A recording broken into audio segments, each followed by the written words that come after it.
Magandang araw mga Rewa Pips. Wala na ulit paligoy-ligoy pa. This is the Parang Gago Moments 16 to 20. Ito naman is mga tungkol dun sa mga taong itong part na to is mayroong ipaliwanag. Pero sigurado ako bandang huli magigets nyo paunti-unti. Halimbawa, merong bagay na or merong sitwasyon or kakayahan ang isang tao. Kunwari na pag-usapan nyo. Halimbawa, ang pangalan ng lalaki is or nung kung sino man. Mangimbento na ako ng pangalan na pangalan ni si Buknoy. Oh.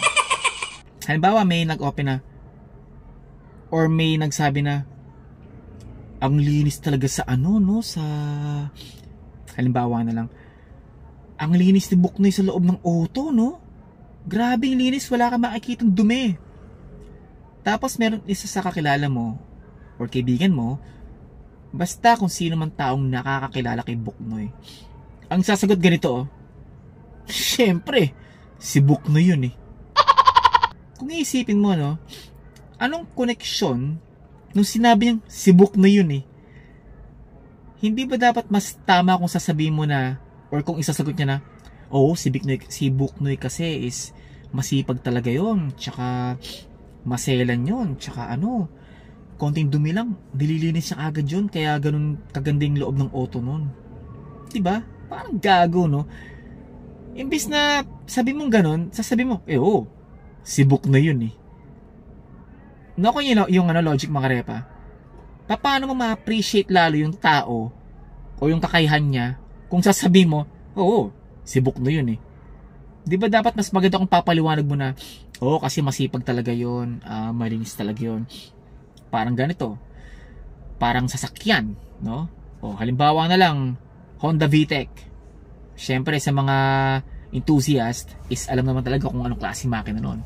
Pero syempre hindi rin naman magpapahuli yung ibang brand, di ba? Like Toyota VVTi or yung sa mga Evo, yung mga engine nila in short. So sasabihin ng mga tao or ng mga sabihin natin mga mas may alam, hindi, lamang talaga Honda sa bla bla bla ganun. Okay, nandoon na tayo. Pero nasa driver pa rin 'yon kahit paano. Still, tsaka sa timbangan ng power to weight ratio, parang ganito yun eh, parang boxing, di ba? Oh. Kahit na sabi mo pares timbang yan, no?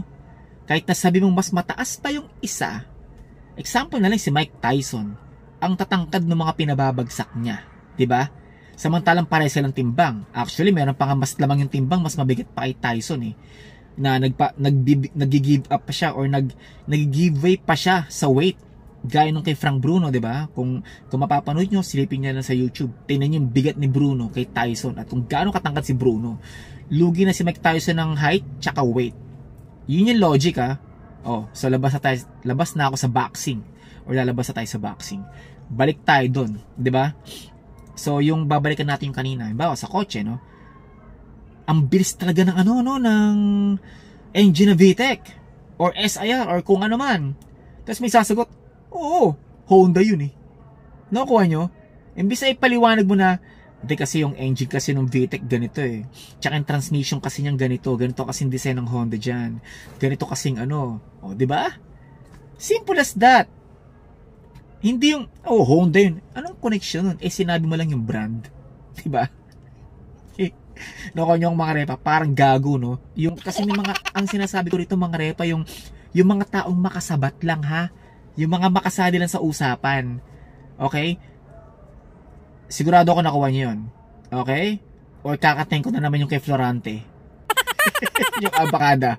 Tingnan nyo na lang yung, or panurin nyo na lang mga Repa Pips, mga Repa Pips yung 1 to 5 ko na mga parang gago moments, ha? Please, kung gusto nyo lang, para makita nyo ron, yung sinasabi ko about sa lyrics ni Florante or ni Sir Florante. Number 17 na mga parang gago moments. Punta naman tayo sa inuman mga repa. Ito yan ha. Sigurado ako sa mga mahilig uminom. Or kahit minsan uminom. Or occasionally lang uminom. Or basta inuman moments to. Hindi naman lahat. pero may naka-experience na ito. Ito, yung sa gitna ng inuman, no? Pansinin nyo halimbawa, yung merong, yung bata or mas nakababatang napainom dun sa okasyon or sa salo-salo.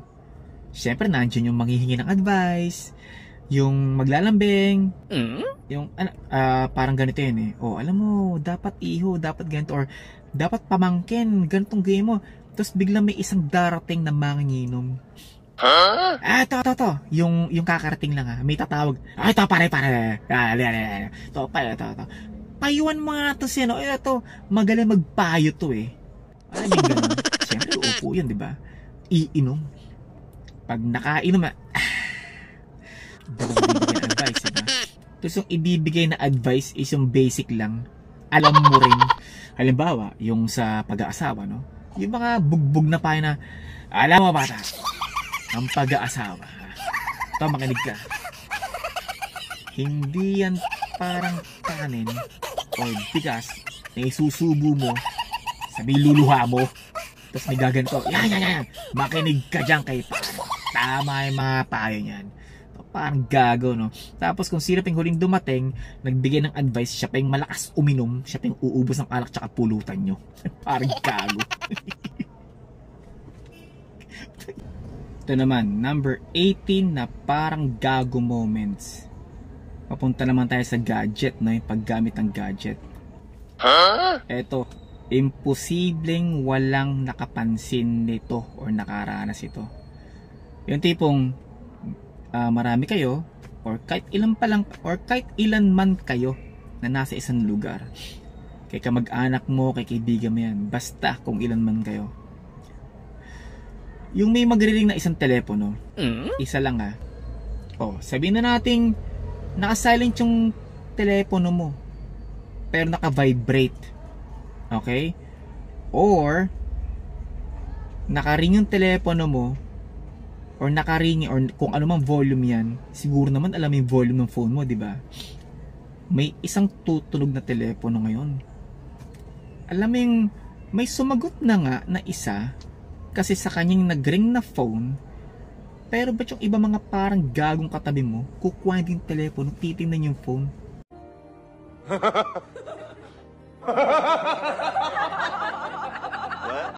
Obvious naman na hindi phone nila yung nag-ring. Hindi ko nilalata, pero daming ganun para ipakita na mahal yung cellphone nila. Parang gago. Eto pa, parang gago moments. Number 19. Balik tayo sa cellphone. Ito marami tatamaan na ito, panigurado. Pero still hindi ko nilalahat Matanong ko lang, ano bang purpose nung pipicture mo yung sarili mo sa may salamin, no? Na whole body or kahit half body pa. Pero kita yung brand ng phone. Like Apple yan kung naka-iPhone. Na kung tutusin, pwede ba naman takpan yung logo? Ang tanong, sino ba talaga pinipicturean mo? Sarili mo o yung cellphone mo? Kasi kapag cellphone mo na lang rin ng gusto mo palang picture at saka i-post. Kumuha ka ng isang cellphone, picture mo yung phone mo, andyan yung kamay mo nakaganon, pakita mo yung logo, iPhone, Apple, or kahit ano pang brand ng cellphone mo, tsaka may post.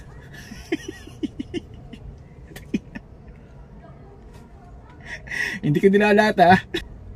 Kasi kadalasan yung mga nakikita ko nagpa-post ng ganun is hindi naman nakatingin sa salamin May nakatingin sa salamin, oo.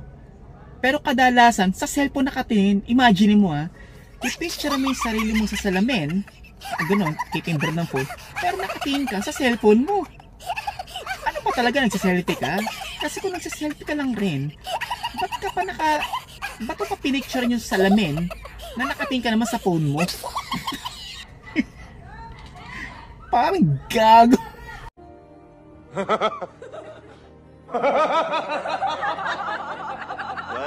Nagulat tuloy ako sa mga nasa likod ko sisigawan.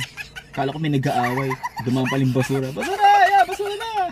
Number 20 na parang gago moments. Mapunta naman tayo sa mga rider, yung mga nagmomotor, no? Di ba mas cool tingnan kung magmomotor ka nang nakaganon lang? Yung ano lang, relax lang, di ba? Ba't may mga ilan-ilan ako nakikita na pag-aarangkada, kailangan pang gumanon? Ay, hindi kong gagawin po. Yung parang ipinapakita nilang aandar sila. Hindi ko makuha kung naninindak ba kasi parang padanin nyo kung andar ako. Kasi kung isipin nyo, or natin mga Reo Pips, ano, kung halimbawa gumanon yung isa, at yung nasa kaliwa gumanon din, at gumanon din, ibig masasalpo ko silang apat, dahil para silang paarangkada. Magbubunggo sila na gano'n lahat. Ano, pakibayan ng balik at saka dibdib. So, di ba mga repa, naisip ko lang so siguro mas okay kung magbibigay na lang rin is yung magsesenyasa na lang. Gaganon. Or, bro, sige ako. Or, bro, sige na, ikaw na. Di ba? Tapos relax lang, di ba? Kasi isipin mo, lahat ganun. Eh di ibig sabihin pala, aandar lahat.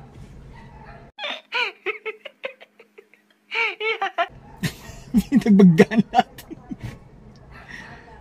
Ay, ayun. So, dito na lang muna ulit. Mga Rewa Pips. Ito yung 16 to 20 parang gago moments. Sa mga magre-react dyan, magko-comment. Kasi parang ang gago kasi tinamahaan ka. Doon naman sa mga apektado, kahit hindi naman tinamaan, parang gago din ba't ka nagko-comment. Hindi naman ikaw pinapatamaan ko. And then, syempre, hindi natin maiwasan merong rider na magko-comment na, syempre, pag intersection, wala nang panahon magsenyasan pa or magsignalan pa. Repa Pips naman, or mga Repa Pips naman, nagagawa nyo ang hindi ko nila lahat pero ang dami kong nakakita or nakakasabay sa kalsada na nagmamaneho, nagmamaneho o nagche-check ng cellphone. Siguro chine-check ng Google, or yung Maps, or yung Waze. What? Yung pa kayo naka full stop kayo na magsenyasan, gasino lang ba yun? Dapat wag mawawala yung road courtesy natin sa kalsada. Mapa 2 wheels or mapa 4 wheels. Nice. Alright mga Repa Peeps, tsaka mga Rema Meeps. Jordan, Colts collection plate is never